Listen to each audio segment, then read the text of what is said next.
பெரியவர்களே, தாய்மார்களே, ஜோதிட ஆர்வலர்களே, அனைவருக்கும் வணக்கம். உங்கள் முனைவர் TSR ராமகிருஷ்ணன் பேசுகின்றேன். இன்னைக்கு நம்ம ஆவலுடன் எதிர்பார்த்து கொண்டிருக்கின்ற சித்ரா பௌர்ணமி வந்து விட்டது. சித்திரை மாதத்திலே வரக்கூடிய பல்வேறு திதிகள்ல பௌர்ணமி திதியும் அமாவாசை திதியும் சிறப்பு வாய்ந்த திதிகளாகும். அந்த கடல் ஓரமா போய் நீங்க கடல் அலைகளை பார்த்தீங்கன்னா அமாவாசை அன்னைக்கும் பௌர்ணமி அன்னைக்கும் ரொம்ப உயரமாக அந்த அலைகள் மேலே எழுந்து வரும்.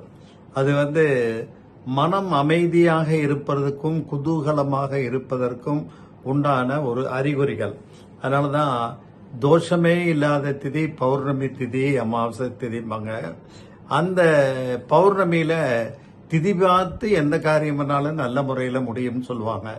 அந்த வகையில பௌர்ணமி திதி பார்த்து, அது சித்திரை மாதத்திலே வரக்கூடிய பௌர்ணமி அன்னைக்கு காரியங்களை செய்தால் பக்குவமாக வெற்றிகரமாக முடியும். ஒரு சமயம் பாத்தீங்கன்னா திருக்கைலை மலையில பார்வதி தேவியார் தன் தோழியருடன் இருந்தபோது பொற்பலகையில ஒரு சித்திரம் வரைந்து கொண்டிருக்கின்றார்கள். அவங்களுக்கு திடீர்னு இந்த சித்திரம் அப்படியே உயிர்ப்பித்து வந்தால் எப்படி இருக்கும் என்று ஆவல் ஏற்பட்டது. அதனால தான் வரைந்து முடித்த அந்த சித்திரத்திற்கு உயிர் ஊட்டினார்கள். சித்திரத்திலிருந்து வெளிப்பட்ட அந்த உருவத்திற்கு சித்திரகுப்தன் என்று பெயரிட்டார்கள். அதனால உலகை காக்கக்கூடிய பரம்பொருளான சிவபெருமானிடம் சித்திரகுப்தனை அழைத்து சென்று அன்னை நடந்தவற்றை விளக்கினாள். சித்திரகுப்தனுக்கு ஒரு நல்ல பொறுப்பை வழங்க வேண்டும், உலகம் உள்ள வரைக்கும் அவனுடைய பெயர் மங்காது நீடித்து நிலைநிற்க வேண்டும்னு கேட்கிறாங்க. அந்த சித்திரகுப்தன் சித்ரா பௌர்ணமி அன்னைக்கு தான் உதயமானாப்ல. அதாவது தனியொரு நபராக கோடானு கோடி மக்களினுடைய பாவ புண்ணிய கணக்குகளை பராமரித்துக் கொண்டிருக்கின்ற யம தர்மராஜா எல்லாத்து ஃபைலையும் பார்க்கறதுக்கு ரொம்ப சிரமமா இருக்குது. இந்த பாவத்தை போஸ்டிங் பண்ணணும், புண்ணியத்தை போஸ்டிங் பண்ணணும், யார் அதிகமா பண்ணியிருக்காங்க, யார் குறைவாக பண்ணியிருக்காங்க. அதான் ஏன்னா அவருக்கு யம தர்மராஜான்னு வேற பேரு. தர்மம் தவறாது பாதுகாக்க வேண்டும், அதற்கு ஏற்ப அவர்களுக்கு சொர்க்கமா நரகமா என்று வழங்க வேண்டும். ஆகையினால ரெண்டு பேரும் யம தர்மராஜா போய் இந்திரனிடம் முறையான இந்திரன் சிவபெருமான்கிட்ட போய் கேட்போன்னு சொல்லி சிவபெருமானிட ரெண்டு பேரும் போய் இந்த மாதிரி ஒரு உதவியாளர் யம தர்மராஜாவுக்கு வேணும்னு கேட்கிறாங்க. அந்த கோரிக்கையை ஏற்று அந்த பொற்பலகையில பார்வதியால் வரையப்பட்டு உயிர்ப்பித்த அந்த சித்திரகுப்தனை காமதேனுவினை வயிற்றிலே பிறக்க வைத்து, அந்த காமதேனுவின் வயிற்றில் பிறந்த சித்திரகுப்தனை காஞ்சியிலே சித்திரகுப்தனை இந்திராணி வளர்த்து பெரிய பெரிய பையனாக மாற்றுகிறார்கள். அந்த இளமையில சித்திரகுப்தர் காஞ்சியிலே சிவபெருமானை குறித்து கடும் தவம் புரிந்தார்.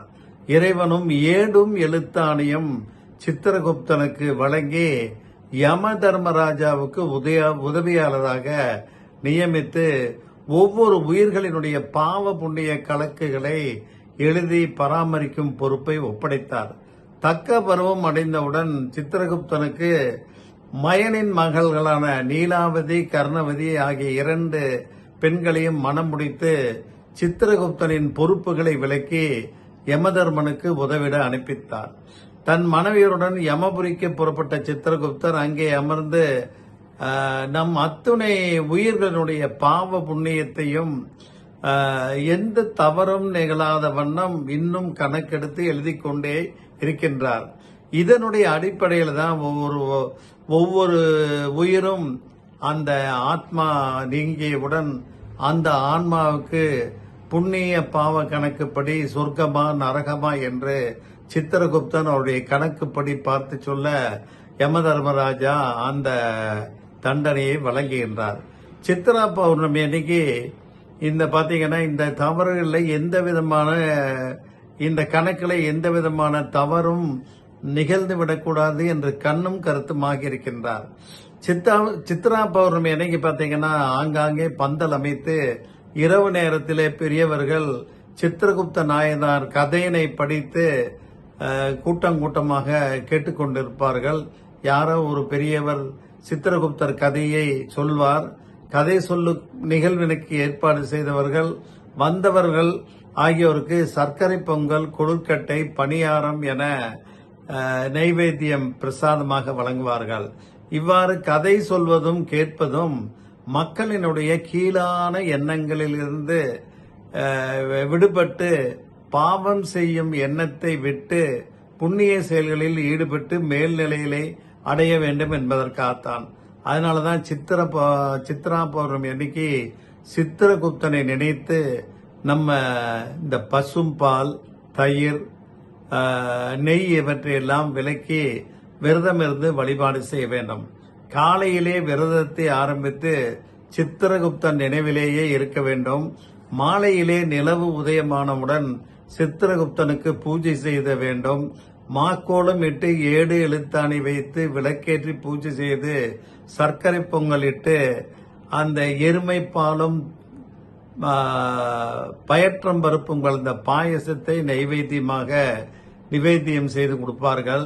ஏழைகளுக்கு அன்னைக்கு முடிந்த அளவு தானம் செய்ய வேண்டும். அன்னதானம் செய்வது, அதுவும் மோர் தானம் செய்வது மிகவும் நல்லது. படிப்பவர்களுக்கு அச்சாணியும் எழுதுகோலும் நோட் புஸ்தகங்களும் வழங்க வேண்டும். சித்ரா பௌர்ணமி அன்னைக்கு அன்னதானம் செய்வது, இரவிலே சித்ரான்னம் வழங்குவது, எலுமிச்சம்பழ சாதம், தேங்காய் சாதம், சாம்பார் சாதம் மாதிரி சித்திர அன்னங்களை வழங்க வேண்டும். அன்னைக்கு மட்டும் நம்ம ஏதாவது ஒரு வேளையாவது உப்பு சேர்க்காமல் உணவு உண்டு விரதம் இருந்தால், அந்த உப்பு சேர்க்காமல் விரதம் இருந்து உணவு சாப்பிட்டவர்களுக்கு பாவ புண்ணிய கணக்கை எழுதும் போது சிறிது புண்ணிய கணக்கை சேர்த்தி கொடுப்பான் சித்திரகுப்தன். இதனால மரணத்திற்கு பின்னால நரக வேதனையிலிருந்து விலகி சொர்க்கத்திற்கு வாழலாம் என்று சிலர் சொல்வார்கள். சில ஆன்மீக இதழ்கள் கூட இவ்வாறு குறிப்பிட்டு கொண்டிருக்கின்றன. அதனாலதான் சித்திரகுப்தன் எழுதினால் நம்பிக்கையுடன் பொறுப்பை ஒப்படைத்த ஈசனுக்கு துரோகம் செய்தது போல் ஆகும். அதனாலதான் கணக்குல அவர் கரெக்டா இருப்பார். உண்மையான இறையன்பர்களுக்கு ஒரு கணம் சிந்திக்க வேண்டும். தவமும் தானமும் சிந்தையும் செயலும் சிறந்தது. சிந்தையும் செயலும் சீராக்கவே சித்திரகுப்த வழிபாடு. பாவ புண்ணியம் பதிந்து வைக்கின்ற தேவனே சித்திரகுப்தனே, ஆவல் கொண்டே அகத்தினில் நினைத்து பூவை சூட்டி போற்றுகின்றேன் நான். எனது பாவத்தின் எண்ணிக்கையை குறையவும் புண்ணியம் தலைத்து ஓங்கவும் இன்று முதல் நீ இனியதோர் பாதை அமைத்து கொடுத்தே அருளினை காட்டுக. உணவும் உடையும் உறைவிடம் அனைத்தும் தினமும் கிடைக்க திருவருள் கூட்டுக. சித்ரா பௌர்ணமிக்கு சித்திரகுப்தனும் ஒருவனுடைய பாவ புண்ணியங்களை தக்கபடி தண்டனைகள் வழங்கி தனி ஆளாக தர்ம பரிபாலனம் யமதர்மராஜா செய்து வந்தார். கலியுகம் பிறக்கின்றது, அதர்மங்கள் அதிகரிக்கின்றன, தர்மங்கள் நிலைநாட்டுவதற்காகத்தான் இந்த சித்திரகுப்தன் யமதர்மராஜாவுக்கு உதவியாக வருகின்றார். ஆக சித்திரத்திலிருந்து வந்தாலும் குப்தன் என்றால் ரகசியத்தை காப்பாற்றுவன் என்று அர்த்தம். அதனாலதான் ஒவ்வொருவருடைய பாவ புண்ணியமும் வேறு யாருக்கும் தெரியாது. சித்திரகுப்தன் சொல்ல யமதர்மராஜனுக்கு தெரிந்து அவர் அதற்கேற்ப தண்டனையை சொர்க்கமா நரகமா என்று வழங்குவார். ஆகவே பாவக்கணக்கு குறைவதற்காகத்தான் சித்ரா பௌர்ணமி அன்னைக்கு சித்திரகுப்தருக்கு விரதம் இருந்து பூஜை செய்து மாலையிலே சித்திரான்னம் படைத்து நம்ம அன்னதானம் போன்ற நல்ல காரியங்களை செய்து வரலாம். இந்த மாதிரி பண்றதுனாலதான் கடுகளவு அன்னைக்கு சித்திரகுப்தனுக்கு நம்ம பிரார்த்தனை செய்தோம் என்றால் மலையளவு பாவங்கள் கடுகளவாக மாறும். அன்று செய்யக்கூடிய கடுகளவு தானங்களும் மலையளவாக மாறும். முக்கியமாக நோட்டு புஸ்தகம், பேனா, பென்சில் இவற்றை தானமாக வளர்க்கலாம்.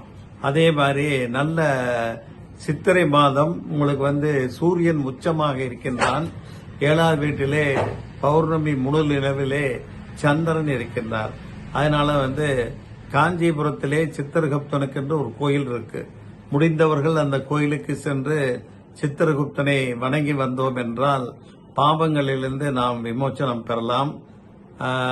சித்திரகுப்த காயத்ரியை அன்று கண்டிப்பாக சொல்ல வேண்டும். ஓம் தத்புருஷாய வித்மகே சித்திரகுப்தாய தீமகி தன்னோலோகத் பிரசோத்யாத் அப்படிங்கிற சித்திர காயத்ரியை அந்த சித்ரா பௌர்ணமி அன்னைக்கு காலையிலும் மாலையிலும் நம்ம சொல்லணும். சித்திரகுப்தனுடைய கதையை படிக்கணும், கேட்கணும். மாலையிலே அன்னதானம் வழங்க வேண்டும். ஏதாவது ஒருவேளை உப்பில்லாத உணவை நாம் உண்ண வேண்டும்.